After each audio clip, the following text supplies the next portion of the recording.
Pregame.com. Welcome back to Pregame.tv. I'm Brady Kannon alongside Bryan Leonard, the B team here on a Tuesday.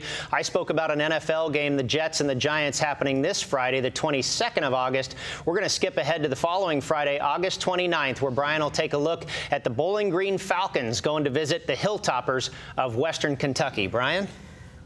You got another. Start off the college football season with another obscure football game here for you.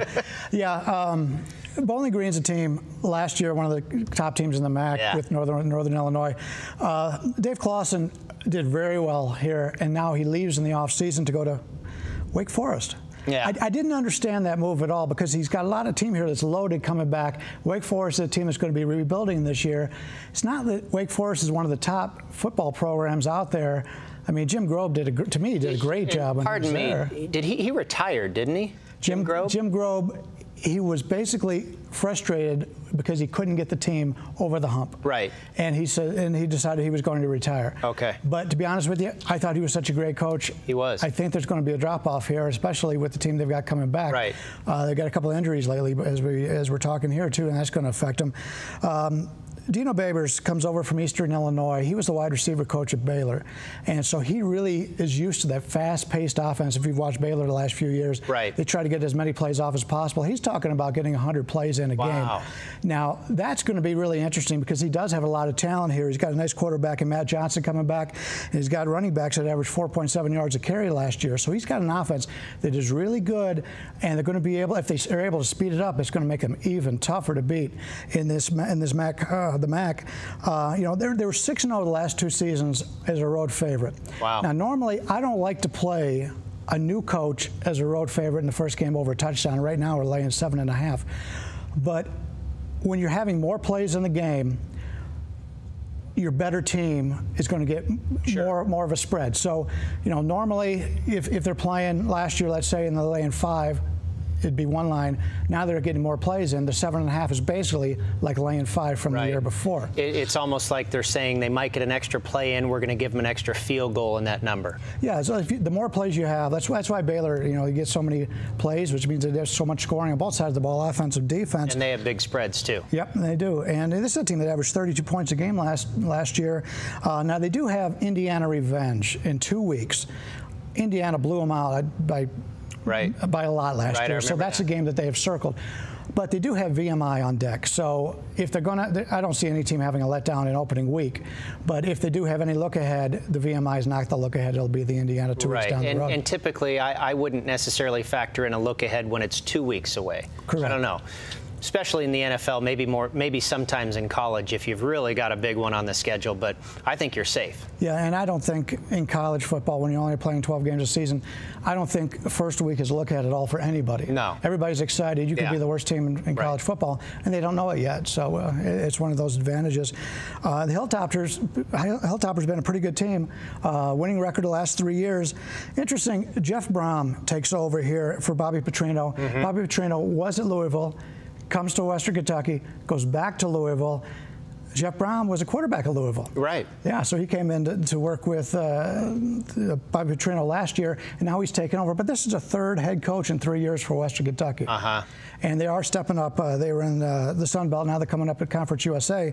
So I think it'll be a slow start here. 3 new coaches in 3 years, even though Brown will use a lot of what Petrino did last year. I think that's pretty tough. Well, and I think that bodes well for Bowling Green, too. If they figure they're going to get a similar blueprint out of the coach that is, you know, just moved up in the ranks, trained under the guy that was there before, they may be able to expect a lot of similarities. Yeah, they definitely do. And the Hilltoppers have Illinois next week.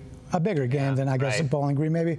But I don't think they expect to win that game, even though Illinois isn't very good this year, as opposed to any other year, basically, lately. But they do have 8 returning starters on offense, but Antonio Andrews, their star running back, 1,700 all-purpose yards last year. He led all of college football in all-purpose yards last year, and he's not there.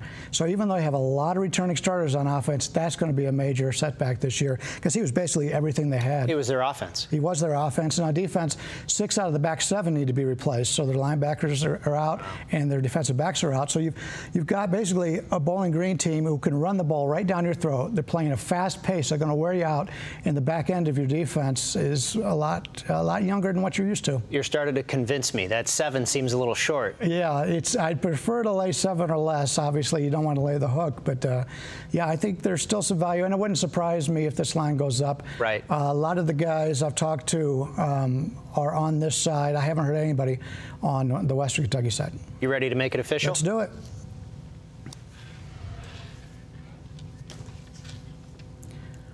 All right, well, let's take a look here at a road favorite in opening week with a new coach. Not something I normally do here, but I like the situation. The coaching change here. They've got all the studs back on offense.